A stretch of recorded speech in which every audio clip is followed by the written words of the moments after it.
কিরকম করে? হযরত আদমকে বানালেন, আদমকে বানানোর পর হাওয়াকে বানালেন, আর হাওয়াকে বানানোর পর আমার আল্লাহ বলছেন এই দুটি জিনিসকে বানালাম আমি জান্নাতের ভিতরে।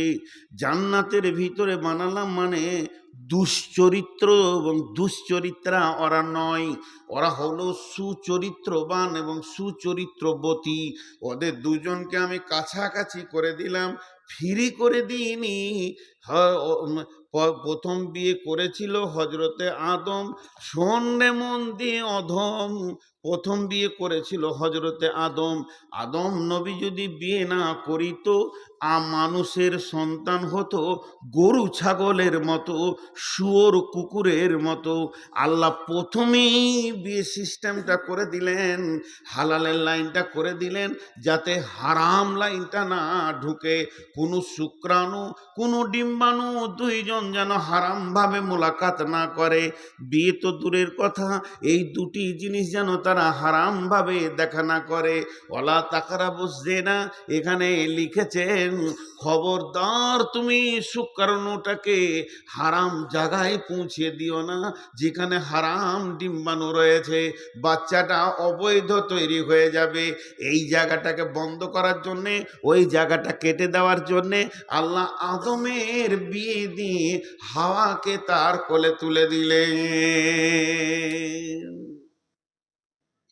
সুবহানাল্লাহ, আল্লাহর কি কারিশমা। আল্লাহ বলছেন আমি আত্মা থেকে বানালাম, আমি আদমের আত্মা সম্পৃক্ত থেকে বানালাম। তো আত্মা থেকে বানালো মানে এখানে আর একটা জিনিস আমি বলে নিব, একটা দেহ একটা আত্মা। দেহ তৈরি হয়েছে মাটি থেকে, দেহ ধ্বংস হবে মাটিতে। আত্মা তৈরি হয়নি, আত্মা এসেছে আল্লাহর কাছ থেকে, আত্মা ফিরে যাবে আল্লাহর কাছে। তো পৃথিবীতে আমার যত আত্মীয় আছে সব তৈরি হয়েছে আমার দেহের সাথে সম্পর্ক, আর স্বামী স্ত্রীর সম্পর্ক হচ্ছে আত্মার সঙ্গে। আমি যার রক্তে জন্ম নিয়েছি তার দেহের সাথে আমার সম্পর্ক আমার বাপের। আমার মেয়েটা আমার রক্তে জন্ম নিয়েছে, তার সাথে আমার সম্পর্ক হলো দেহের সাথে সম্পর্ক, রক্তের সম্পর্ক, দেহের সঙ্গে সম্পর্ক। দেহ যেমন লন্ড ভণ্ড ভেঙে চুরমার হয়ে মাটি হয়ে যাবে, এ আত্মীয়তাগুলো মাটি হয়ে যাবে। আর স্বামী স্ত্রীর সম্পর্কটা হয়েছে আত্মা থেকে, মিন নাফসিন ওয়াহিদাতিন, মিন নাফসিন ওয়াহিদাতিন ওয়া খালাকা মিনহা যাওজাহা। আত্মার যেমন মত নাই, আত্মা ইল্লিন সিজ্জিনে যাবে, জান্নাতে যাবে, জাহান্নামে যাবে, এই আত্মার যেমন মত নাই, স্বামী স্ত্রীর সম্পর্কের কোনো শেষ নাই। জাহান্নামে দুজন আছে, জ্বলবে, কেউ কাউকে খেয়াল রাখতে পারবে না, আগুন এমন ভয়ঙ্কর। কিয়ামতে দুজন আছে, হাই হাই নাফসি নাফসি করবে, কেউ কাউকে খেয়াল রাখতে পারবে না। কবরে আল্লাহ জ্বলন। যদি জাহান্নামী হয়ে যায় দুজনে, তাদের কোনো মেলের কথাটা চিন্তা করাই যাবে না। আর দুজনেই যদি জান্নাতি হয়, আবার একটা খাটে আল্লাহ জান্নাতে শোয়াবেন, আবার একটা খাটে আল্লাহ জান্নাতে শোয়াবেন। তাইলে এই সম্পর্কটা কত গভীর।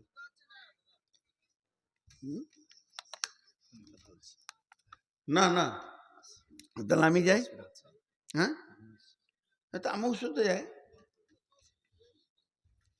কানারা দু মা বিটি নাই, ঘরে একটা বুড়ো ছিল সেও নাই, চারজন এসেছিল সেও পালিয়ে গেল, এরপরে এরে যাবে, শেষকালে আমি থাকবো। এটা কপাল। গায়ে হাত বলি দিয়ে চলে গেল। আমার ওস্তাদ বলতেন সিরাজুল কানা তু থাক, রাত থাকলো আর মাইক থাকলো। কানা তো দেখতে পেছে না কে আছে না আছে, জালসা করে যা। ও ভাবছে 40 লাখ লোক বসে আছে, কেউ নাই, সব ঘর চলে গেছে। এই চোখওয়ালা লোক কি এই কাজ করতে পারে ভাই? তাহলে আত্মা থেকে বানালো। একটু আগেই চলেন, মিন নাফসিন ওয়াহিদাতিন ওয়া খালাকা মিনহা যাওজাহা। আল্লাহ বলছেন ওয়াবাসা মিনহুমা রিজালান কাসীরান ওয়ান নিসা ওয়াত্তাকুল্লাহাল্লাযী তাসাআলুনা বিহি ওয়াল আরহাম ইন্নাল্লাহা কানা আলাইকুম রাকিবা। আল্লাহ তাবারাক ওয়া তাআলা বলছেন, তুমি ওই আল্লাহকে ভয় করো যার নামে তোমরা ভিক্ষা করো, যাচঙ্গা করো এবং আত্মীয়তা ব্যাপারে সতর্কতা অবলম্বন করো। নিশ্চয় আল্লাহ তোমাদের ব্যাপারে সচেতন। তাসাআলুনা বিহি ওয়াল আরহাম ইন্নাল্লাহা কানা আলাইকুম রাকিবা। যারা আত্মীয় আছে তাদের সাথে সম্পর্ক ভালো রাখো, সম্পর্ক ছিন্ন করিও না। এগুলো আল্লাহ বানিয়েছেন, পৃথিবীর বুকে আল্লাহ আত্মীয়তাটা বানিয়েছেন। এ ব্যাপারে তোমাদেরকে সতর্ক থাকতে হবে। একটা হলো হাক্কুল ইবাদ আর একটা হলো হাক্কুল্লাহ। হাক্কুল্লাহর সব থেকে বড় ইবাদ হচ্ছে নামাজ পড়া। হাক্কুল্লাহর যতগুলো ইবাদত আছে সব থেকে বড় ইবাদতের নাম হচ্ছে সলাৎ পড়া। আর সলাতের ভিতরে সব থেকে কঠিন হচ্ছে ধ্যান রাখা। আর হাক্কুল ইবাদ যতগুলো আছে সব থেকে বড় ইবাদত হচ্ছে আত্মীয়তাকে গছিয়ে রাখা, সব আত্মীয়কে রাখা। কিন্তু এর ভিতরে কঠিন হচ্ছে আত্মীয়ের মনকে ঠিক রাখা। দেখবেন যে বোনটার পেছনে আপনি বেশি খরচা করবেন, মহব্বত করবেন, যাকে বেশি সময় দেবেন, ওই বোনটার সাথেই আপনার রাগারাগি। যে ভাইটার জন্য আপনি পেরেশান, তার পড়াশোনা, চাকরি, ওঠা বসা, লেনদেন, ওই ভাইটাই আপনার সাথে কথা বলবে না। এত কঠিন। তাসাআলুনা বিহি ওয়াল আরহাম, আল্লাহ বলছে আত্মীয়তা ঠিক রাখো। আর আল্লাহ তোমাদের ব্যাপারে সচেতন। খুব ধ্যান দেন, আমি আয়াতটা ধীরে ধীরে তর্জমা করছি। তাহলে এই আয়াতে আল্লাহ তাবারাক ওয়া তাআলা বললেন, আর স্বামী স্ত্রী সম্পর্কটা জান্নাতে তৈরি হলো। এবার একটু আগিয়ে যাই দ্বিতীয় আয়াতে। বিসমিল্লাহির রহমানির রহিম। ওয়ামিন আয়াতিহি ওমিন আয়াতিহি আন খালাকা লাকুম মিন আনফুসিকুম আজওয়াজান লিতাসকুনু ইলাইহা ওয়া জাআলা বাইনাকুম মাওয়াদ্দাতাও ওয়া রাহমা ইন্না ফি যালিকা লায়াতিল লিকাউমি ইয়াতাফাক্কারুন।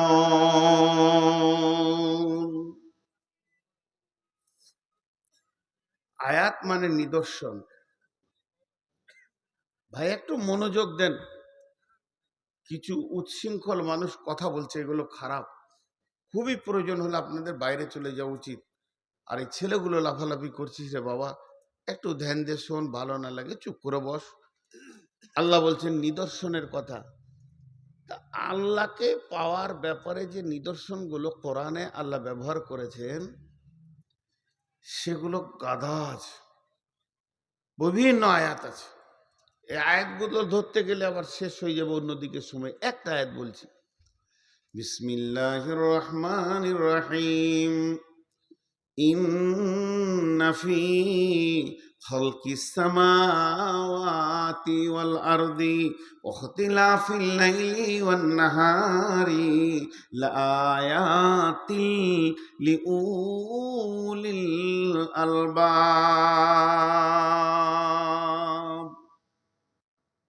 এরকম অনেক আয়াত পাবেন, কোরআনে অনেক আয়াত পাবেন। আফালা ইয়ানজুরুনা ইলাল ইবলি কাইফা খুলিকাত ওয়া ইলাস সামাই কাইফা রুফিআত ওয়া ইলাল জিবালি কাইফা, অনেক আয়াত পাবেন। এই আয়াত আল্লাহ কি বলেন?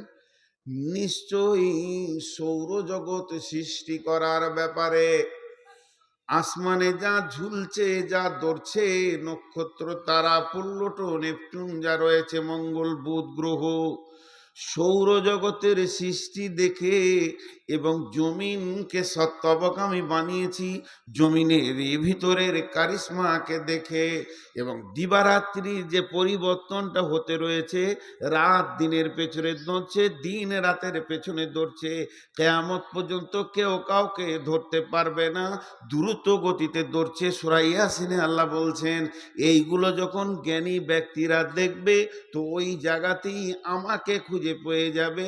লিউল আয়াতিল লিউলিল আলবাব, আলবাব মানে হচ্ছে জ্ঞানী সম্প্রদায়, জ্ঞানী সম্প্রদায়রা এর ভিতর থেকে আমাকে খুঁজে পেয়ে যাবে। জি ভাই, একটু ধ্যান দেন। তোমার জ্ঞান আছে, আল্লাহকে দেখো। আল্লাহকে তো দেখা যায় না, বলে আল্লাহর নিদর্শন দেখে তুমি আল্লাহকে বিশ্বাস করো। কত আর বলবো, কত আর বোঝাবো। জি, তা আল্লাহ বলছেন তোরা অনেক দেখেছিস, অনেক দেখেছিস আমার নিদর্শন। আমার নিদর্শন দেখতে দেখতে তোদের জ্ঞানের ভান্ডার বেড়ে গেছে, আমি তোদেরকে জ্ঞান দিয়েছি। তবে একটা সুপ্ত আমার নিদর্শন তোদেরকে ধরিয়ে দিচ্ছি, হয়তো ওদের খেয়াল আছে কিনা নাই। ভাই, মোবাইলের লাইটটা বন্ধ করেন। আপনি ইচ্ছা করে আমাকে জ্বলাচ্ছেন, বুঝতে পারছি। এটা আপনার করা উচিত হয় নাই, আল্লাহ মাফ করবে না। কিন্তু আপনি জানেন যে আমি মোবাইলে লাইট নিতে পারি না, তারপরও আপনি দিচ্ছেন। তা এদেরকে শুনতে দেন, আপনাকে বিরক্ত লাগছে, বাড়ি চলে যান। আপনি নিয়ত করছেন যে তোকে ঠান্ডা করে ছাড়বো, তোর করা কি দরকার আছে? আমি রুগী মানুষ, আস্তে আস্তে করে বলছি, আপনার হিংসা করা কি দরকার আছে? লালগোলা এলিয়ায় এমন একটা বাচ্চা নাই যে জানে না নূর মোহাম্মদ এটা নিতে পারে না। তো এবার সুপ্তভাবে লুকানো আছে, সেটাকে আল্লাহ খুঁচে বের করে দিয়ে বলছে, দেখ আর একটা নিদর্শন কি। ওমিন আয়াতিহি আন খালাকালাকুম মিন আনফুসিকুম আজওয়াজান লিতাসকুনু ইলাইহা ওয়া জাআলা বাইনাকুম মাওয়াদ্দাতা। আমার নিদর্শনের ভিতরে আর একটা নিদর্শন দেখ, লম্বা ভাবে তোরা দেখতে দেখতে চল, গোটাটাই দেখতে পাবি। আমি পুরুষের আত্মা সম্পৃক্ত থেকে তার বিবিকে আমি বানালাম। শুধু বানালাম এটাই নয়, দুইজনের ভিতরে বিরাট বড় পিপাসার মরুভূমি বানালাম। একজন আর একজনের কাছে যখন চাঞ্চল্য হয়ে যাবে, তারা চলে যাবে একজন আর একজনের কাছে। লিতাসকুনু ইলাইহা, পৌঁছানোর পরেই পরে আল্লাহ ওদের দুজনকে পিপাসার পানি দিয়ে শান্তি করে দেবে, আর ওর চাঞ্চল্যকে ঠান্ডা করে দিবে। পুরুষের উগ্রমতি ঠান্ডা হবে, মেয়েদের উত্তালটা ঠান্ডা হয়ে যাবে। আর ওই দুইজনের যখন দৈহিক সম্পর্কে মাখামাখি করবে, তখন আমি ওদের ভিতরে রহমত বর্ষণ করব। ওয়াজআলা বাইনাকুম মাওয়াদ্দাতাও ওয়া রাহমা। এই রহমতের দাবিদার, রহমতের মালিক একজনই, সেটা আল্লাহ। যাকে ইচ্ছা দেবেন, যাকে ইচ্ছা দেবেন না, সেই দানটা আপনি তাদের মধ্যে দিব। আর আমি এ কথাটার ব্যাপারে পৃথিবীর বুকে যত গবেষণালয় রয়েছে, যেখানে বিজ্ঞানীরা বসে রয়েছে, তাদেরকে আমি চ্যালেঞ্জ দিলাম, ইন্না ফি যালিকা লাআয়াতিল লিকাউমি ইয়াতাফাক্কারুন। বার করো আমি কি করে বানিয়েছি, আত্মা থেকে কি করে বানিয়েছি, তুমি বার করো। চ্যালেঞ্জ, কিয়ামত পর্যন্ত পশ্চিম দিকে সূর্যটা পারবে উঠে যাবে, কিন্তু তুমি এর সূত্র বের করতে পারবে না। আর দুইজন দুইজনের জন্য পাগল, এটা তুমি বার করো। কত বড় তুমি বিজ্ঞানী হয়েছে, তোমার জ্ঞানের বহর কত হয়েছে, তুমি একবার বার করে দেখিয়ে দাও। পারবে না। আমি এটা আল্লাহ বানিয়েছি, এর ভিতরে সুপ্ত মহব্বত ভরা আছে, আর এত গভীর আছে, একজন আর একজনের জন্য পাগল। কিন্তু বর্তমানে কিছু দাবি জিনিসকে আমাকে খারাপ লাগে। মেয়েরা, বেশিরভাগ বোনেরা, ভাইয়ের বোনেরা এসে একটা দাবি করে, এটা আমার রক্তের ভাই, আমার মায়ের পেটের ভাই, আমার বাপের ঔরসের ভাই, একই বাপের ঔরসে একই মায়ের পেটে আমরা 4 বোন 4 ভাই হয়েছি, তুই তো পরের মেয়ে এখানে বউ হয়ে এসেছিস, আমার ভাইয়ের উপরে আমার দাবি বেশি। এটা সব থেকে মারাত্মক ভুল। একটা নারীর তার ভাইয়ের উপরে যে দাবিটা আছে, আর একটা নারী তার স্বামীর ওপরে দাবি লাখো গুণে বেশি। তুই তো ভাই বলছিস, 3 দিন পর ভাই আর বোন থাকবে না মরে গেলে, কিন্তু জান্নাতে গিয়েও তোর ভাবি স্বামী বের করে নেবে, তখন কি করবি? গাল চুলকে বেড়াবি? বোনেদের আচরণ এত খারাপ ভাবিদের সঙ্গে, ওরা থাকে পরের ঘরে, আর 3 দিন যদি বেড়াতে আসে আর মা বাপ যদি বেঁচে থাকে এই হালাত আসে, তো ভাবি গলার জানকে জ্বালিয়ে শিকে পুড়ে ভরিয়ে কাবাব বানিয়ে দিয়ে মায়ের ঘর যায়, আবার শ্বশুর বাড়ি যায়। এটা সবারই। ও যে কাবাব বানাচ্ছে ওর ভাবিকে, ওর ননদ ওকে বানায়, চ্যানেল ওরা ঠিক রেখেছে। আমার বাড়ির পাশে বিচার করছে বোন, ভাইকে বলছে, মা বাপকে ভালোবাসবি, নাহলে জান্নাত যাবি না, কোরআনে আছে মা বাপ যেন উ না করে। আমি শুনছি, আহা, এত বড় বায়ান কে দেয় রে? আমি বক্তাও পারবো না। যার তার কথা শুনে মা বাপকে কষ্ট দিই না। যার তার বলতে কে? ভাবিটাই ভাবিটাই দিয়ে মা বাপকে কষ্ট দিই না। আর 2 দিন পরে শোনা গেল ওই ভদ্র মহিলা যে ওর ভাইকে জ্ঞান দিয়ে গেল বেড়াতে সেরাতে, ও 3 মাস নিজের শাশুড়িকে বাড়ির বারান্দায় উঠতে দেয়নি। কি ডেঞ্জারাস জিনিস চলছে পৃথিবীতে, কি ডেঞ্জার জিনিস চলছে। মেয়েগুলো বোকা। ওই যে মেয়েটা ওর ভাইকে বলে গেল মা বাপ মরে গেছে, এখন পৃথিবীতে ভাই ভাবি আছে, ভাই ভাবির ঘর আসবে, কিন্তু মা বাপ মরে গেলে ওর মা বাপ আবার তৈরি হচ্ছে। তার মানে কি, আমি কি বলতে চাইছি, ভাতিজা ভাতিজি এগুলো তো মা বাপের জায়গা স্থলভূষিত। আমি যদি বকি, আমার বেটা আমাকে বলবে না বাপ ফুফু এসছে একদিন বেড়াতে, অমন বললে হবে না, কারণ ও বাপের জায়গাটা দখল করছে। ওর ওইদিকে পাঠাবো, এখানে কি কি পাঠাবো, কিটে পাঠাবো? আরে ভাই উঠে যাচ্ছ কেন, বলো কি পাঠাবো? ওই জন্যই তো স্বামী স্ত্রী বায়ান করি না, মাথা গরম হয়ে গেল ঘর চলে গেল, আর বউটা এসছে জালসা ছিল, ওই যে পাঠা এখানেই পাঠা, এইখানে নসিব কোথা রাখি ভাই আমার। ফোন করছে, তোর এহতিয়াত হচ্ছে না যে কোথা ফোন করছি, আর আমি হচ্ছি সব থেকে বদমাস বক্তা, এই কথাগুলো শুনি আমি। আবার আমি ওই চোখ মুজে বায়ান করতে পারি না, আমি নিজে বুঝি তারপর লোককে বলি। আপনাদের খারাপ, এই বোনগুলো কি ক্ষতি করলো জানেন? বাপের ভিটাতে আগুন লাগিয়ে দিয়ে চলে গেল, কারণ ওই ভাবির পেটে যেগুলো হচ্ছে ওর ভাতিজি ভাতিজা ভাইপো ভাইজি যেগুলো হচ্ছে, ওদেরকে ভাবি বলবে তোর ফুফি আমার জান জ্বলিয়ে দিয়েছে রে, আমার ভিতরটা জ্বালিয়ে দিয়েছে। তোর আব্বা ভালোবাসতো, কিন্তু তোর বড় ফুপু ছোট ফুপু যখন আসতো তখন তোর আব্বার হাতে মার খেয়েছি, এমন এমন কথা বলতো। এদের মিজাজ তৈরি হলো আমার মায়ের জান জ্বালিয়েছে আমার ফুফি। তো যখন ফুফি আসবে, টোটো থেকে নামবে, ভাতিজাকে বলে বাপ সালাম আলাইকুম, বাপ হলো হলো যাও, সালাম ফালাম লাও পরে হবে। ছেলে এত গরম কেন? ও জানে যে আমার মায়ের জান জ্বালিয়েছে, এটা আমার মায়ের দুশ্মন। জীবনের মতো বাপ মায়ের ভিটা ভুলে যেতে হবে, এটা বুঝে না। ওই জন্যে যারা চালাক মেয়ে হয়, ভাবিকে আপন করে রাখে।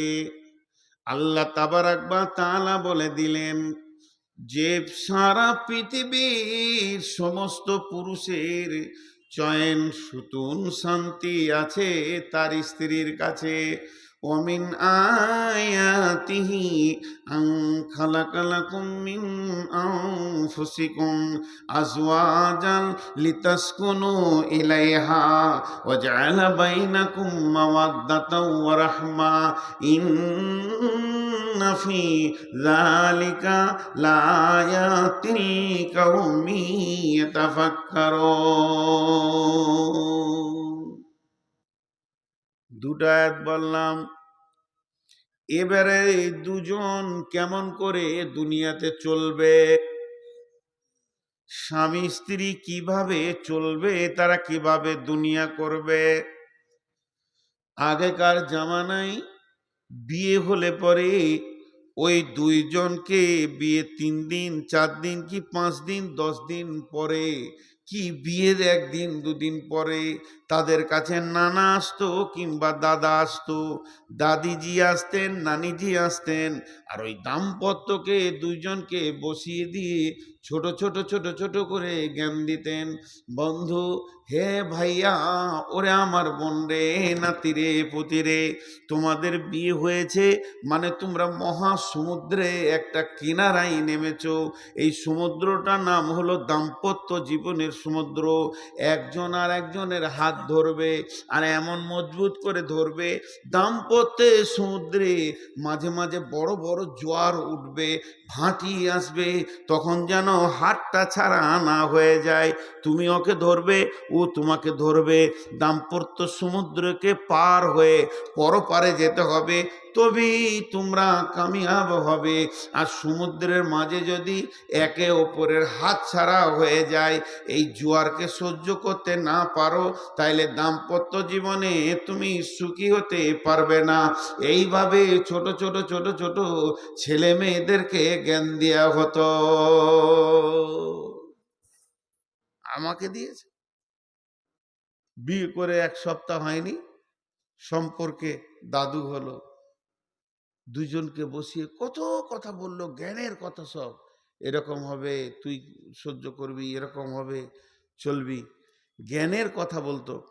মানুষে বলেছে, এখন আল্লাহ বলছেন, বিসমিল্লাহির রহমানির রহিম, আর রিজালু কাওয়ামুনা আলান নিসাই বিমা ফাদ্দালাল্লাহু বা'দাহুম আলা বা'দিন ওয়া বিমা আনফাকু মিন আমওয়ালিহিম ফাসসালিহাতুন কানিতাতুন হাফিজাতুন লিল গায়বি বিমা হাফিজাল্লাহ والتي تخافون نشوزهن فعظوهن واهجروهن في المضاجع واضربوهن فإن أطعنكم فلا تبغوا عليهن سبيلا إن الله كان عليكم رقيبا।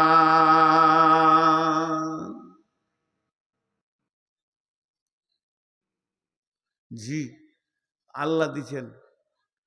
নসিহতটা দাদার নয়, দাদিজির নয়, নানিজির নয়, নানার নয়, নসিহতটা আল্লাহর। আল্লাহ তাবারক ওয়া তাআলা বলছেন, হে নারীকুল, ওরে মহিলারা, মহিলাদেরকে আগে বলছে, তোমাদের জন্য আমি পুরুষকে তোমাদের অভিভাবক বানিয়ে দিলাম। তোমরা জীবনটাকে পৃথিবীতে ধীরে ধীরে ধীরে ধীরে ক্ষয় করবে, অতিবাহিত করবে, জীবনকে তুমি পার করবে। খবরদার, স্বাধীন হয়ে জীবনকে পার করিও না।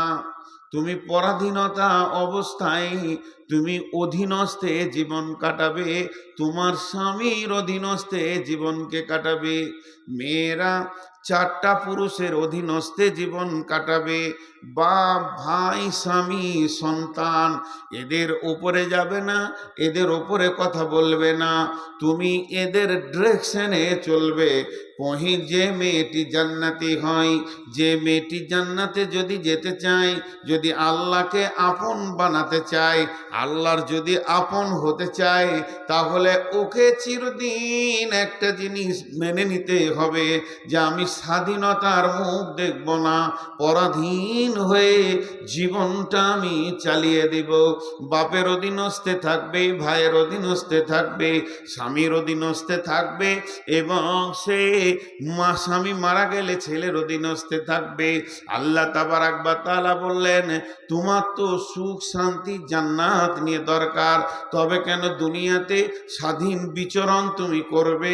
তোমাকে অধীনস্থে জীবন কাটিয়ে আসতে হবে। আর পুরুষকে বলল, পুরুষ তোমাদেরকে অভিভাবক বানালাম, তোমাদেরকে ওদের মালিক বানালাম, মালিকানা সত্ত্বটা তোমাদেরকে দিলাম। কেন দিলাম? তুমি পুরুষের জন্য দিলাম। এর কারণটা হচ্ছে ওকে তোমাকে আগলিয়ে রাখতে হবে, ওর ভুল ত্রুটির ময়দান থেকে তোমাকে বাঁচাতে হবে, যেন ওর দ্বারা কোনো ভুল না হয়ে যায়, গুনহার ময়দানে না চলে যায়, গুনহার ময়দানে যেন না যায়, এই খেয়ালটা তোমাকে রাখতে হবে। আজকে কত রকম স্কুলে পড়ছে বোন, ভাইয়ের কোনো খবর নাই, কলেজে পড়ছে মেয়ে, বাপের কোনো খবর নাই, ভার্সিটিতে পড়ছে মেয়ে, স্বামীর কোনো খবর নাই, যা মন তাই অবাধ চলাফেরা। আমি অবাক হই, আমি অবাক হই ওই মহিলাদের গার্জেনের ওপরে, যাদের যে মহিলাগুলো মেলাতে খেলাতে নোংরা জায়গায় ঘুরে, তাদের যে অভিভাবক নিশ্চিন্তে বিছানায় ঘুমাতে পারে, আর তার অধীনস্থ নারী অবাক চলাফেরা করে, এদের উপরে আমি অবাক হই, এদের ব্যাপারে আমি চিন্তা করি কেন এটা হবে। কোরআন বলছে, আমি কোরআনের আয়াত বলছি আপনাদেরকে, আমি আয়াত পড়ে বলছি। আল্লাহ তাবারাক ওয়া তাআলা বলছেন, আর রিজালু কাওয়ামুনা আলান নিসা, হে পৃথিবীর পুরুষ তোমরা অভিভাবক। দুনিয়াতে আপনার বুঝে না আসতে পারে, একদিন আপনার বুঝে আসবে। কখন? যেদিন কিয়ামত হবে, কিয়ামতের মাঠে বিচার হবে। মা আমার, বোন আমার, যত পুরুষ আল্লাহ কিয়ামতের আদালতে জমা করবেন, পুরুষকে সামনে রেখে পুরুষের বিচার হয়ে যাবে। কিন্তু যখন কোনো মেয়েকে আদালতে তোলা হবে, কাঠগড়ায় তোলা হবে, তার গুনহার ব্যাপারে যখন তাকে প্রশ্ন করা হবে, তখন মেয়েটি একা কাঠগড়ায় যাবে না, ওর সঙ্গে 4টা পুরুষকে রাখা হবে। বাপকে রাখা হবে, ভাইকে রাখা হবে, স্বামীকে রাখা হবে, সন্তানকে রাখা হবে। আর মেয়েটি যার পিরিয়ডে, যার জামানায় গোনা করেছে, ওই পিরিয়ডে ওই জামানার লোকটাকে দাঁড় করিয়ে তার হিসাব নেওয়া হবে। তোমার অধীনস্থ মেয়ে কেন জালসায় গিয়ে অপর পুরুষের কাছ থেকে বাদাম খেয়েছে, কথা বলেছে, এটাও জেনা, এটাও কাবিরা গোনা। জবানের জেনা, চোখের জেনা, হাতের জেনা, পায়ের জেনা, শরম গায়ের জেনা, মগজের জেনা, মগজের জেনা। এখানে একটা মেয়েকে প্র্যাকটিক্যালে শরম গা দেওয়া হলো না, কিন্তু মেয়েটার সাথে কথা বলা হলো, হাত ধরা হলো, কথা বলা হলো, সবগুলো জেনাতে পরিণত হবে। তো ওই প্রশ্ন যখন করা হবে মেয়েটাকে, তুমি 27শে ডিসেম্বর জালসাতে গেছিলে লালগোলা, আর অবাধ চলাফেরা করে জালসা না শুনে 3টে ছেলের সঙ্গে গল্প করেছো, কেন করেছো? এই কথাটা ওকে জিজ্ঞেস করার সঙ্গে সঙ্গে মেয়েটির বিয়ে হয়নি, বাপ আর ভাইকে দাঁড় করিয়ে বলা হবে, তোমার মেয়েটার, তোমার বোনটার বয়স চলছিল রানিং 17 থেকে 18 বছর, আর এই অবস্থায় তুমি জালসা শুনতে পাঠালে কেন? জালসা শুনে যে নেকিটা হবে, তার থেকে ওর বাড়িতে চুপ করে শুয়ে থাকলে বেশি নেকি হবে। এই অবাধ মেলামেশা থেকে ওর অত নেকি দরকার নাই। তুই বাড়িতে পড়ে থাক, তুই একটা কিতাব পড়, তোকে তৌহিদের কিতাব দিব, হাদিসের কিতাব দিব। মেয়েদের জালসা শোনা, রাত্রিবেলায় গভীর রাত্রিতে এসে ঘর থেকে বেরিয়ে দরকার নাই। এই যে প্রশ্নগুলো করা হবে, তখন বাবাকে প্রশ্ন করা হবে। স্বামীর জামানায় সে স্বামীকে বুঝিয়ে চলে এসেছে, কিন্তু অন্যজনের সঙ্গে পরকীয়ায় লিপ্ত হয়ে গেছে বা কোনো গুনাহ করেছে, স্বামীকে দাঁড় করানো হবে। ওই চারজনকে একসঙ্গে গলাতে বেঁধে দিয়ে আল্লাহ জাহান্নামে ভরবেন। আর রিজাল কাওয়ামুনা আলান নিসা। এত সহজ জিনিস লয়।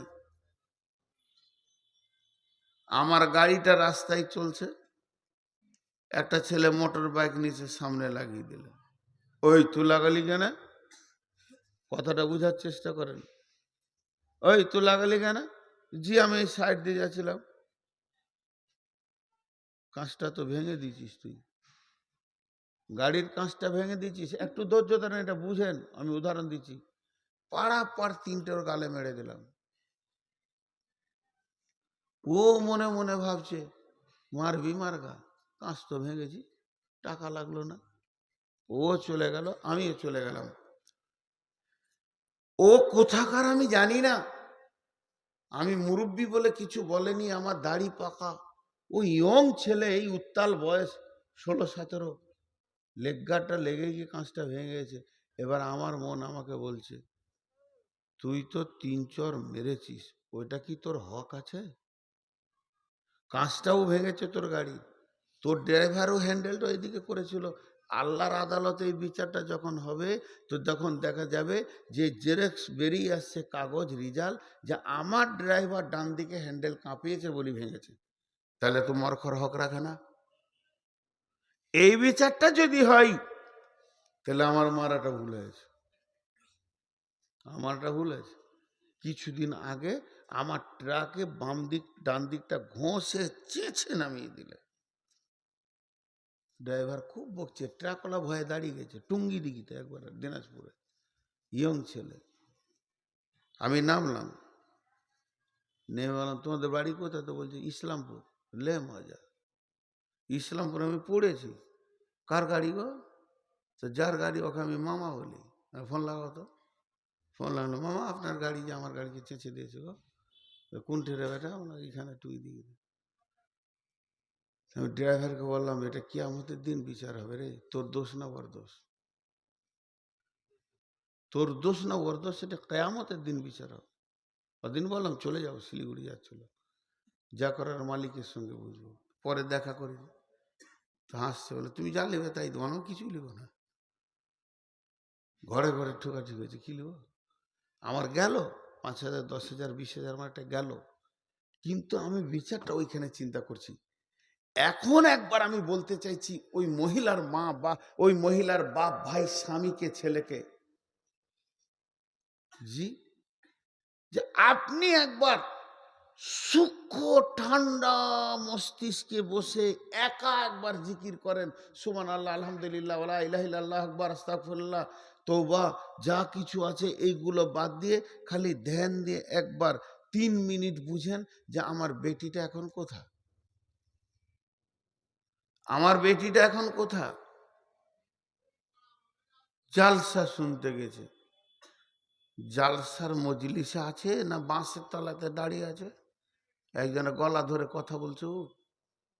যদি বলে থাকে তুমি তৈরি থাকো, আমি হাসাবার জন্য বলছি না। অনেক বক্তার অনেক ভঙ্গি আছে। আমি একটা বক্তাকে দেখছিলাম, ছেলে মানুষ, বলছে ওই ওই তোর বাপের দোষ, তোর মায়ের দোষ। আস্তাগফিরুল্লাহ। আমি আমার ভঙ্গিতে বোঝাতে চাইছি, আপনি ওখানে তৈরি হয়ে থাকেন, আল্লাহর আদালতে যদি আপনার মেয়ে মুজরিম হয়ে যায়, তো আপনি একটা সেখানে আসামি। জি, হাজরতে উমারের জামানায় একটা মেয়ের 3বার বিয়ে হয়েছে, 3বার, খালি মসজিদে নামাজ পড়তে যায়। কত পরেজগারু, 3বার বিয়ে হয়ে গেছে। তো একজন সাহাবী বলছে এবার আমি বিয়ে করবো, আবার তালাক হয়েছে। বলছে পারবা কে রুখতে? ও যাবেই মসজিদ, আর ওর চাল চলনি আলাদা। স্বামী মানে না, দুপ করে ছেড়ে দেয়, আরেকজনা লোভে পড়ে এরকম। বলছে ঠিক আছে যায়। তো বিয়ে করে ওকে বলছে দেখো তুমি মসজিদ যাবো না, ঘরেই নামাজ পড়ো, এখন সেই জামানার নাই। বলছে মাথা খারাপ, আমাকে মসজিদ থেকে রুখতে কেউ পারেনি, আগের 3টে পারিনি, তুমিও পারবে না। বলছে যাও, ফজরে কিংবা ঈশাতে, ইশারাই বলবো বুঝেলেন, ওর স্বামী লুকিয়ে আছে রাস্তার ধারে, ওর নিজের স্বামীটা, আর অপর পুরুষের কাপড় চোপড় পরে মুখ টুক ঢেকে নে ওকে ধরেলে চুমাচাটি খেলেছে, ছেড়ে দিয়ে পালিয়েছে নিজের স্বামী। ও ওখান থেকে মসজিদ থেকে ঘর চলে এসছে, যাও নামাজ পড়তে, না যুগ জামানা খারাপ সব। কি হলো আর বলছে না, কি হলো আর বলছে না, ও যাও মসজিদ, কাঁটা বসে গেল আর মসজিদ গেল না। একটা গ্রামে আমাদের বর্তমানে আন্দোলন চলছে, গ্রামের নাম বলবো না, সব ইউটিউবে প্রচার হয়ে যাবে, 3 দিন পর জিজ্ঞেস করবে। মহিলাদেরকে মসজিদে নিয়ে যাব, আর একদল মুরব্বী, পাকা দাড়ি, একদম মুরব্বী, তারা বলছে মহিলাদেরকে মসজিদে নিয়ে যাওয়া যাবে না। এই আলিমের দল আর ওরা হচ্ছে জাহিলের দল, ওদের ভেতরেও মুরব্বী 2-1টা আলেম আছে। কথাটা ধ্যান দেন একটু, দীর্ঘদিন ওদের লড়াই চলছে। দিয়ে ওই গায়ে জালসা আছে, আমি প্রধান বক্তা আছি, মুরব্বীরা বলছে এত বড় মৌলবি যখন আসছে ওকেই শুধাবো। হাজি ভাই আমার পুঁজি আছে, আমি তো ফতোয়া দিই না, উত্তরও দিই না। তা আমি ঠিক মাগরিবের সময় ঢুকে গেছি ওই গ্রামে, একজন আলিম এসে বলছে যে হুজুর এই মসজিদে মেয়েরা নামাজ পড়বে, এ ব্যাপারে আপনার মত কি? মত আবার আমি দিব নাকি, আমি নবী নাকি? ফাইনাল আছে, রাসূলুল্লাহ সাল্লাল্লাহু আলাইহি ওয়াসাল্লাম বলেছেন ওদের যাওয়া জায়েজ আছে, আজও মক্কা মদিনায় যাচ্ছে, তো ওইটাকে না করবো, আমি কি বিরাট বড় নবী হয়ে গেলাম নাকি? আমি তো ফতোয়াই দিতে পারি না, আমি লোকের কাছে ফতোয়া নিয়ে নিয়ে চলি, আমার অত বহর নাই, আমি 2-4টা কিতাব টিতাব দেখে মানুষকে 2-4টা কথা বলি, আমার নিজস্ব কোনো বহর নাই, তা আমি কি ফতোয়া দেবো? জায়েজ আছে তো যাবে। তো ফিক করে হাসছে, মানে মসজিদ যাবে ওই গ্রুপে ও আছে, ওর মনটা খুশি হলো, বলছে আজকে জালসাই ভালো করে বলবে, বলবো। দিয়ে তারপরে ওকে আমি জিজ্ঞেস করছি, আমার থেকে ছোট তো, ওর নাম ধরে ডাকলাম, দিয়ে বললাম ওর বাড়ির পেছনে রোড আছে, রোড হাই রোড, বাস যেছে, ট্রাক সাঁসা করে দিচ্ছে। হাজি এই রোডে ট্রেন যাবে না? কেন যাবে না? চালাইলেই যাবে ট্রেনটা, ট্রেন যাবে, কিন্তু ট্রেন যাওয়ার আগে আরেকজনকে যেতে হবে, কে? লাইন। ট্রেন যাওয়ার আগে কে যাবে? লাইন যদি পেতে দেওয়া হয় ট্রেন যাবে কি যাবে না? বিশ্ব নবী আগে লাইন পেতেছেন, তারপরে ট্রেন চালিয়েছেন। আগে আইন করেছে মেয়ের গায়ে হাত দিলে গর্দন ছেটে দাও। সেই আইন সৌদিতে যখন হয়েছে, নিরাপত্তা 100% মেয়েরা পেয়েছে, তখন মসজিদ নিয়ে গেছে। এখন বাড়িতে বাপ ভাই রুখতে পারছে না, চারিদিকে পরক্রিয়া চলছে, আর মসজিদের নামে যদি সব মসজিদে তোমরা ফতোয়া দিয়ে দাও, তারা ফজরের সময় উঠে বলবে তাহাজ্জুদ পড়তে চললাম, 3 দিন পর দেখবে ছেলে মানে বাচ্চা ডেলিভারি করাতে হবে। আগে লাইন চালাও, তোমার গায়ে আইন তৈরি করো, যারা মদ খেয়েছে তাদের গর্দন ছেটে দিব, যারা মেয়ের গায়ে হাত দিচ্ছে তাদের গর্দন ছেটে দেব, জেনাকারীর গর্দন ছেটে দেব। রসুলের আইনগুলো আজও মক্কাতে চালু আছে, গায়ে তুই হাত দিয়ে দেখ, 70 ভরি সোনা পরে একাই মেয়ে যুবতী টকবগে যুবক নামাজ পড়ে মসজিদ থেকে চলে যাচ্ছে। এই তুমি কে, কোথা বাড়ি বলার ক্ষমতা নাই, জিপ ছেটে দেবে, ওরা চালাবে। আমরা বিনা রেল লাইনে রেল চালাতে যেছি, তাহলে ঘটনা কি হবে? এশার নামাজ পড়ে ছেলে কোলে নিয়ে বাড়ি আসবে। দেখো আমার যুক্তিটা যদি মানতে পারো। তো বলছে জালসাই, তাহলে আর কিছু বলিয়েন না। বলে ওটা ঠিক আছে, বলবো না, আমার মাথায় যেটা আছে সেটা বলেছি। তো আল্লাহ তাবারাক ওয়া তাআলা বলছেন, আর রিজালু কাওয়ামুনা, হে পুরুষের দল, তোমাদেরকে নেতা বানালাম কেন নিতা বানালাম শুনে নাও। ওরা হলো লতা গাছের দল। জ্বর থাকবে তোমার ঘরে, পানি ঢালবে তুমি, তাকে খেতে দেবে তুমি, পোশাক দিবে তুমি, কসমেটিক্স দেবে তুমি, আর তার চিকিৎসা করবে তুমি, আর তুমি এত ভালোবাসবে। আর যদি ওর আগালটা না দেখো, ওই কদু গাছ তোমার চালা থেকে তোমার খালাতো বাইরে চালাতে গিয়ে কদু ঝুলিয়ে দেবে। তা মেয়েরা হলো এমন, ওদের অভিভাবক তোমাদেরকে হতে হবে। যদি তোমরা অভিভাবক হয়ে ওদেরকে গাইড না করো, ওরা অবাধ চলতে চলতে জেনা ব্যভিচার পরকীয়া বেড়ে যাবে। এর জন্য দায়িত্ব দিলাম, হে পুরুষের দল তোমরা ওদেরকে গাইড করবে, আর হে মেয়েদের দল তোমরা পুরুষের অধীনস্থে জীবন কাটাবে।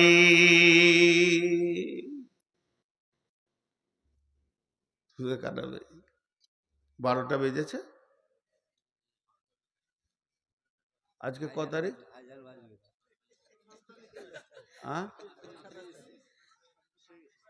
26।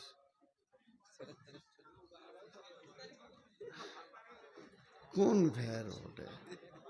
আসলে আমার দোষ লয়, সালা ঘড়িটাই বদমাস। তো আপনারা একটু শুনে নেই, আরেকটা খালি শেষ করে দিই। বিরক্ত হচ্ছেন না তো? ভালো লাগছে? ভালো লাগার লেগে বসে আছে।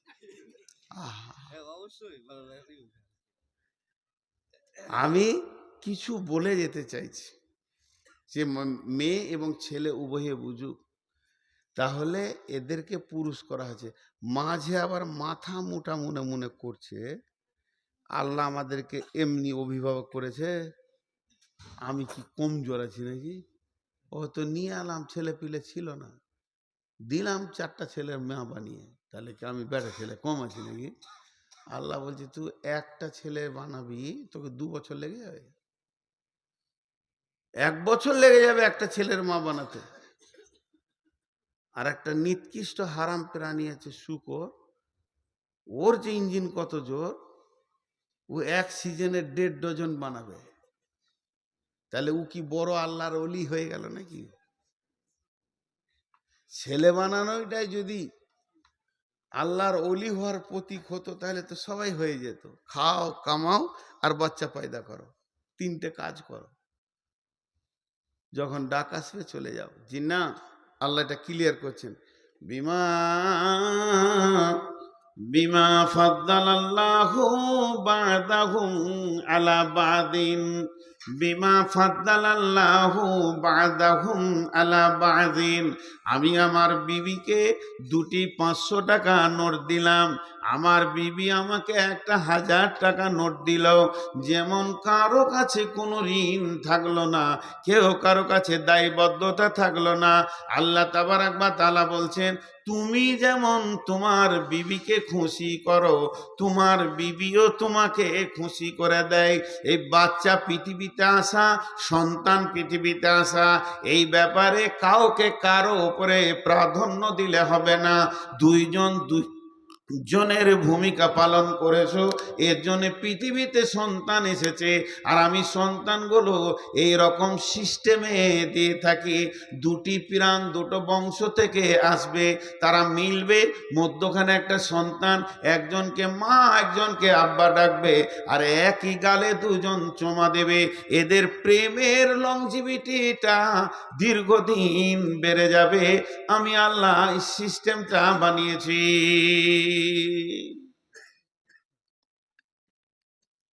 সিস্টেমটা বানিয়েছি। তবে তুমি পুরুষ কেন? পুরুষকে বলছে তবে তুমি পুরুষ কেন? ওয়াবিমা আনফাকু মিন আমওয়ালিহিম, ওয়াবিমা আনফাকু মিন আমওয়ালিহিম। তাই আমি এই জন্যে তোমাদেরকে পুরুষ বানিয়েছি। তুমি গ্রীষ্মে পুড়ে যাবে, শীতে কাঁপবে, বর্ষায় ভিজে যাবে। তুমি ভ্যান টানবে, টোটো টানবে, রিক্সা টানবে, কুলিগিরি করবে, তুমি মার্কেটে দৌড়বে, বাইকে দৌড়বে, যাতে দৌড়বে। ব্রেনকে পেরেশানে রেখে তুমি পৃথিবীর কোণে যেখানেই হয়, অবতাগু মিন ফাদিলিল্লাহি, আল্লাহর ফয়েজকে খুঁজে হাসিল করবে।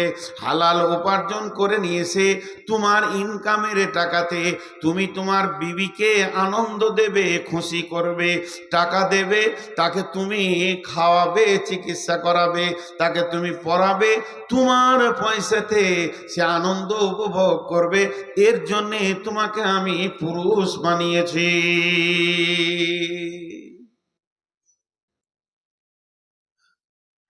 পুরুষেরা নারীদেরকে খাওয়াবে, বিবিকে। ও বলেছে পুরুষেরা নারীদেরকে খাওয়াবে, যে জিলেপি কিনে নিজে খালাতো বোনটাকে বলছে খাতো গে। মৌলবি সাহেব কাল জালসাই বলেছে পুরুষেরা নারীদেরকে খাওয়াবে, তোকে ওইটা বলিনি, বিবিকে। ও খাওয়ানোর রাস্তা খুঁজে নিয়েছে, ওটা পাগলা, হুঁশি নেই। তো এই জন্য তুমি পুরুষ। এবার মেয়েদেরকে বলছে তুইও সংযত হ।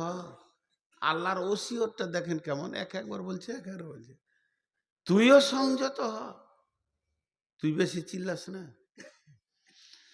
তিনটে গুণ তোর ভিতরে নিয়ে আয়, সারা দুনিয়া তোর পেছনে পাগল হবে, তোর স্বামী হবে, তোর বাপ ভাই হবে, শ্বশুর শাশুড়ি হবে, সবারই হৃদয় ঠান্ডা হয়ে যাবে তোর ভিতরে যদি তিনটে গুণ থাকে। সেই তিনটে গুণ কি? ফাসলিহাতুন কানিতাতুন হাফিজাতুন লিল গায়বি বিমা হাফিজাল্লাহ। ফাসলিহাতুন কানিতাতুন হাফিজাতুন লিল গায়বি বিমা হাফিজাল্লাহ।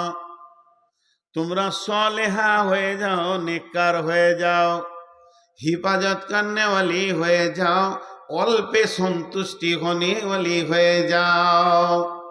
মেয়েদের তিনটি গুণ, এক নম্বরে হলো তুমি সালেহা হয়ে যাও, পাঁচ ওয়াক্ত নামাজ পড়নে वाली হও, রোজা রাখনে वाली হও, স্বামীকে মাননে वाला হও এবং তুমি পর্দায় থাকনে वाला হও। এই যে গুণে গুণান্বিত, সাল্লাত খামসাহা সামাত সাহরাহা আহসানাত ফারজাহা আতাত বালাহা, এই রকম তুমি সালেহা হয়ে যাও, কানেতা হয়ে যাও, মানে অল্পে সন্তুষ্টি হয়ে যাও, যেতে অল্পেই তুমি সন্তুষ্ট হবে, বেশি লাফালাফি করবে না, বেশি চাইবে না। স্বামী যেমন সাদা মোটা এনে দেবে, মোটা চাল মোটা ভাত, যেমন স্বামীর ইনকাম। স্বামীকেও নবীজি বলেছেন ও আনফিক আলা আয়ালিকা মিনাত তাওলিক, মাঝরে তুমি যেমন ইনকাম করবে ওই রকম তুমি ছেলে মেয়ে অধীনস্থ মা বাপের পেছনে খরচা করিও। তুমি এই খরচাগুলো করো, তো তোমাকে স্বামী যেমন দিব তো খুশি হয়ে যাও, বেশি চেয়েও না। অল্পে সন্তুষ্টি মেয়েরা হয় না। এক চান্সে এমন কোন পুরুষ নাই, কি বলবে বুঝতে পারছি এবার, কোন পুরুষ নাই যে সে তার বিবিকে এক চান্সে রাজি করে দিয়েছে। বলার আগে বুঝে লিছো, মুখ চালিয়ে যাচ্ছে। মার্কেট থেকে কি আনো, তিনটে কথা বলো, 22টা কথা ও বলবে, তবে ওর মুখ বন্ধ হবে। 22টা। হায় রে আফসোস, লোক খালি বলে মৌলবি সাহেব একটা তাবিজ দেন তো, শালা বউ কথা শুনছে না। ওই দুঃখতে তো আমি মরছি ভাই, তুই তো তাবিজ আমার কাছে চাইলে আমি কার কাছে যাই। একজনা ঝগড়া করছে খুব বিবির সঙ্গে, খুব ঝগড়া, দেখে নিব তোকে। ও বলছে তুমি কত পুরুষ আমি জানি, চিল্লা দিচ্ছে, বলছে দেখবি দেখবি বলে রেগে ঘর থেকে বের হয়ে সুজা চলে এসছে হযরত উমারের কাছে, বিচার করবে খলিফাকে নিয়ে গিয়ে। সত্য ঘটনা, আমি ইতিহাস বলছি। হযরত উমারের ঘরের দরজায় এসেই ধাক্কা দিয়েছে, রাগের মোটে এসে তো পটাম করে ডেকে দিয়েছে। আর ডেকি কান দিয়ে শুনতে পেয়েছে উমারের বিবি উমারকে ঝুরছে খুব। উমারের মতো বীর একটা আঙ্গুলের ইশারায় 18 লক্ষ বর্গ মাইল শাসন করেছে, যাকে দেখলে শয়তানও রাস্তা ছেড়ে দিত, তাকে ওর বিবি মেশিন চালাইছে, সেলাই মেশিন, খাচার খাচার খাচার খাচার। উমার চুপ করে বসে আছে, বলা হয়ে গেল, ধাক্কাটাই দিয়ে দিয়েছে প্রথমেই, এটাই হয়ে গেল ভাজাল। হজরত তোমার ভাবছে কেউ ডাকছে আমাকে, খলিফা মানুষ, নেতা মানুষ ডাকতেই পারে। দরজা খুলে দেখছে একজন ওই দিকে চলে গেছে, ওই ও ভাই, ও আল্লাহর গোলাম, বলছে আমার কাজ হয়ে গেছে, আমি যে কাজে এসেছিলাম আমার বিচার শেষ। বলছে এসো ভাই, এসো ভাই, এসো কাছে এসো। খলিফার ডাকার না বলতে পারলে না, এসে বলছে জি হুজুর বলেন, কি বলছে। না আমি কেন বলবো ভাই, তুমি বলবে, ধাক্কা তো তুমি দিয়েছো। হুজুর বিবির সঙ্গে ঝগড়া করছিলাম, তা বিবি এমন এমন কথা বলছে, তোমার কলিজাটা জ্বলে গেল। তাই আমি বলি দাঁড়া, উমারকে ডেকে নিয়েছি, এসে দেখছি আপনার ঘরে একই কেস, তা কেস দিব আর কাকে। হজরত তোমার মিষ্টি মিষ্টি করে বলতে লাগলেন, আমার কথাগুলো ধ্যান দিয়ে শোনো। প্রথম নম্বরে ওই মহিলা আমাকে গরম গরম খাবার বানিয়ে খাওয়ায়। 2 নম্বরে ওই মহিলার পেটে আমার বাচ্চাগুলো হয়েছে, কত কষ্ট করে ডেলিভারি নিয়ে দৌড়ে বেরিয়েছে। 3 নম্বরে প্রসব যন্ত্রণা সহ্য করে আমার বাচ্চাগুলোকে দিয়েছে। 4 নম্বরে আমার বাচ্চাদের পেশাব পায়খানা নিজের হাতে সাফ করেছে। তারপরে তুমি গুনে চলো, ওই মহিলা নিজের দুধ খাইয়ে আমার বাচ্চা মানুষ করেছে। মহিলা আমার কাপড় সাফ করে দেয়, আমার খানা পাকায়, রুটি পাকায়, মহিলা আমার সেবা করে। তারপরে সর্বোপরি মহিলা আমার যৌবন জগতের একটা বান্ধবী। তাহলে এতগুলো কাজ ওই মেয়েটা আমার করে, সামান্য বকলো তা কি হলো, চুপ করে শুনতে রয়েছি, অঙ্কে তো আমি জিতে আছি। তখন বলছে হুজুর জি জি জি হ্যাঁ বুঝেছি, আমিও ঘর যাই, উপকুক কি আর করব। তো কানে তা হয় না, মেয়েরা সন্তুষ্টি হতে পারে না, স্বামীকে প্রথম চান্সে আনন্দ দিতে পারে না। বিশ্ব সুন্দরী ওই মেয়েটা, যার চামড়াটা চিকন, মাথা খারাপ, ওর স্বামীকে জিজ্ঞেস করেন, কলজেটা পুড়ে গেছে। আমি কয়েকদিন আগে বাংলাদেশে বলছিলাম, কিছু মা প্রিয় ছেলে আছে, মা মানি একবারে জান্নাতের টুকরো, মায়ের কথা শুনে বউটাকে পিটে যেছে পিটে যেছে। এ বদমাসি, তোমার মাও মেয়ে, তোমার বউ মেয়ে, বউটার ভিতরে যত রকম বদমাইশি আছে তোমার মায়ের ভিতরেও সেগুলো আছে মেয়ে হিসাবে। তুমি বলিও না, যদি তোমার মাকে চেক আপ করতে চাও, তোমার আব্বাকে জিজ্ঞেস করো, আব্বা কেমন আছো। তোমার আব্বা চোখের পানিতে বলবে, বেটা কলিজাটা কাবাব হয়ে গেছে বাপ, আর মরার আগে কিছু বলিস না, তোমার বাপের কলজে শেষ করেছে। তা ভাবিও, বউকে বউয়ের মতো দেখো, মাকে মায়ের মতো দেখো। মাকে কষ্ট দিও না, মাকে কষ্ট দিলে জান্নাত পাবে না, তা বলে বউ মেরে জান্নাত পাবে। আল্লাহ কি বলছে, আর দ্বিতীয় পর্বটা, এটা বলার পরটা যখন বলবো তখন বুঝে আসবে। আজকে ক মাস আর কদিন আর কটা বাজছে একসঙ্গে বুঝে চলে আসবে ওই কথাটা যখন বলবো। বাংলাদেশে একজন কাঁদতে লাগলো, সে আমার হাতটা ধরে বললে, আমার জীবনে একটা অধ্যায় দিলেন, জ্ঞান দিলেন, আমি তৌবা করবো, আজকে বিবির হাত ধরে আমি কেঁদে তৌবা করবো। শুনেন, আর 2টা অধ্যায় আমিও শেষ করব।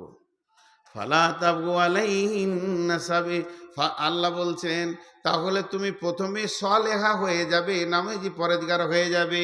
2 নম্বরে স্বামীকে সন্তুষ্ট রাখবে, অল্পে সন্তুষ্টি হয়ে।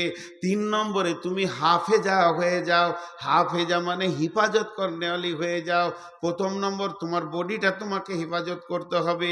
দ্বিতীয় নম্বর তোমার জরায়ুতে তোমার স্বামীর শুক্রাণু পৌঁছে গেছে, ওটাকে হেফাজত করতে হবে, ওষুধ দিয়ে নষ্ট করলে হবে না।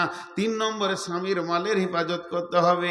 এরপরে আল্লাহ পুরুষকে কি বলছে শুনেন, আল্লাহ পুরুষকে বলছেন, ওয়াল্লাতী তাখাফুনা নুসুজাহুন্না ফাইযুহুন্না ওয়াহজুরুহুন্না ফিল মাজাজি'i ওয়াজরিবুহুন্না ফাইন আতানাকুম ফালা তাবগু আলাইহিন্না সাবিলা ফাইন আতানাকুম ফালা তাবগু আলাইহিন্না সাবিলা ফাইন আতানাকুম ফালা তাবগু আলাইহিন্না সাবিলা ইন্নাল্লাহা কানা আলাইকুম রাকিবা। আল্লাহ কত বড় কথা বললেন। এটা যদি কোনো পুরুষ বুঝতে পারে, তার জীবনের অধ্যায় চেঞ্জ হবে, আমি বিশ্বাস করি। জি, আল্লাহ কি বলছেন দেখেন, আল্লাহ এবার পুরুষকে বলছে, তোমাকে যদি তোমার মনে হয় যে তোমার স্ত্রী একটু বদমাশ হয়ে গেছে, চরিত্রের দিকে যাবেন না মাথাটা নিয়ে, কথাবার্তা শুনছে না, যেমন তাই করছে, মাকে এটা ওটা বলছে, ভাইকে, তা তোমার প্রথম কাজ হবে আল্লাতি তাখাফুনা নুসুজাহুন্না, ওকে ভয় দেখাও, নসিহত করো।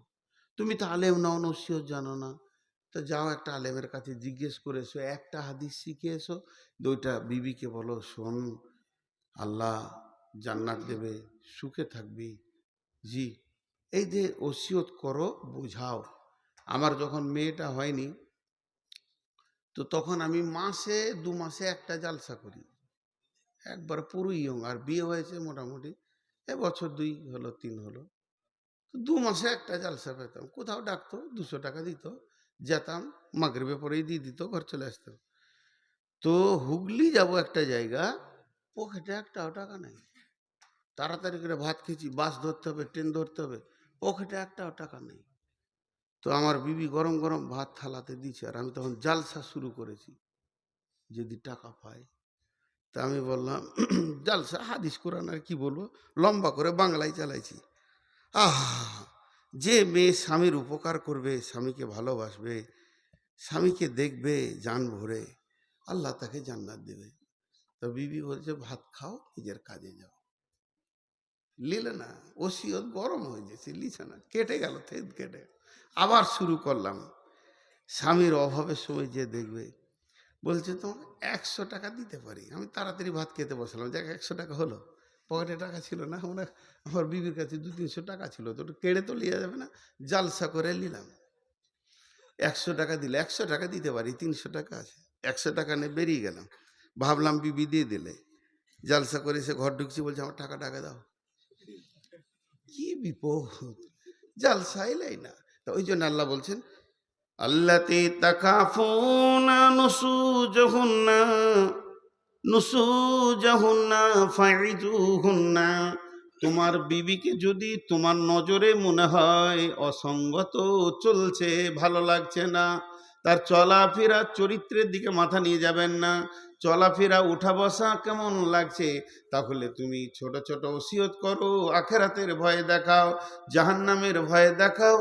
এই পথে, এই স্টেজে যদি বিবিটা ঠিক হয়ে যায় তো ভালো, যদি না হয় এর থেকে আর একটা লেভেল আছে, ওয়াহজুরুহুন্না ফিল মাজাদি'i, দুইজনের মধ্যখানে বিছানাটা আলাদা হয়ে করে দাও।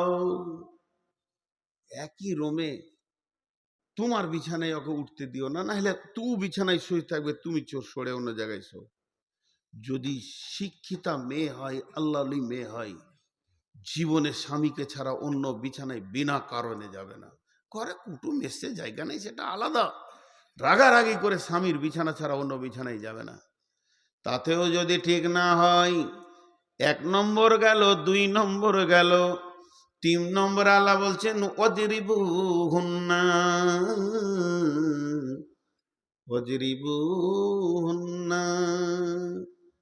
ওয়াজরিবুহুন্না, মারো, মারো, ওয়াজরিবুহুন্না, তুমি বিবিকে মারো, ওটা তোমার বিবি, তোমার কলিজা, তোমার প্রেমিকা, তোমার জানের জিনিস, তুমি ওকে মারো।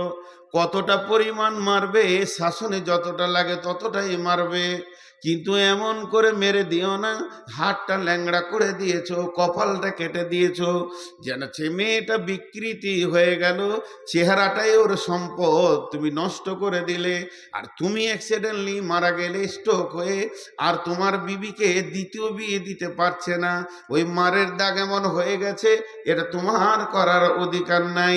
যে আল্লাহ এবার কি বলছেন, ফালা তাবু আলাইহিন্না সাবিলা ইন্নাল্লাহা আলিয়ান কাবীরা, যদি সে ফিরে চলে আসে তাহলে তাকে মারার জন্যে কোনো পথ খুঁজিও না, নিশ্চয়ই আল্লাহ সবার উপর শ্রেষ্ঠ।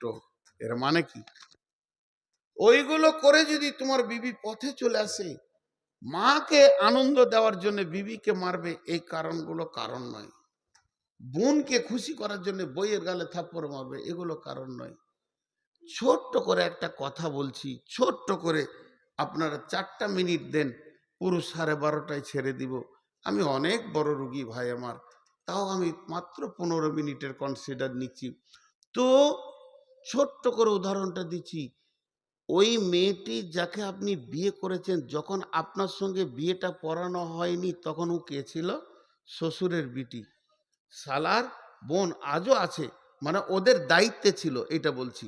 শ্বশুরের বেটি কিংবা শালার বোন বিয়ে করার পর তোমার পাত্রে সে এসে গেল ইজাব কবুলের ভিতর দিয়ে, তাহলে তুমি ওকে মেরেছ, তোমার শালা তোমাকে এসে বলেনি যে বোনটাকে কেন মারলে? তোমার শ্বশুর কত ভদ্র, এ কথাও বলেনি যে মেয়েটাকে কেন মারলে। কিন্তু আল্লাহ বলছেন আমি সবার ওপরে শ্রেষ্ঠত্ব, তোর ওপরে, তোর বাপের ওপরে, তোর শ্বশুরের ওপরে, তোর শাশুড়ির ওপরে, তোর শালার ওপরে। আমার শ্রেষ্ঠত্ব হচ্ছে ফুল ফ্যামিলির ওপরে। আমি যেদিন কিয়ামতের মাঠে ধরবো, এটা তোর শ্বশুরের বিটি হওয়ার আগে আমার বান্দি। কার? কার বান্দি? আমাদের বিবিগুলো কার বান্দি? দুটো দলিল, এটা একটা দলিল, আর একটা দলিল। বিশ্বনবী হাজরাতুল বেদাতে শেষ বক্তব্য যখন দেয়, তখন বলেছিল, হে লোক সকল, তোমাদেরকে আল্লাহর দেওয়া নিয়ামতের ওপরে হেফাজত করিও, তাদেরকে কষ্ট দিও না। তার মানে আল্লাহর দেওয়া নিয়ামত বলতে বিবি বলা হয়েছে। আল্লাহ বলছে তোকে দিলাম আনন্দ করার জন্যে, আর তুই অবাধ মারলি। তা আল্লাহ একটা একটা লাঠি আর একটা একটা থাপ্পড়ের যদি বিচার ধরে, তুই যে পরশুদিন বিকালে ওর গালে 3খানা থাপ্পড় মেরেছিস তোর বোনের কথা শুনে, এই থাপ্পড়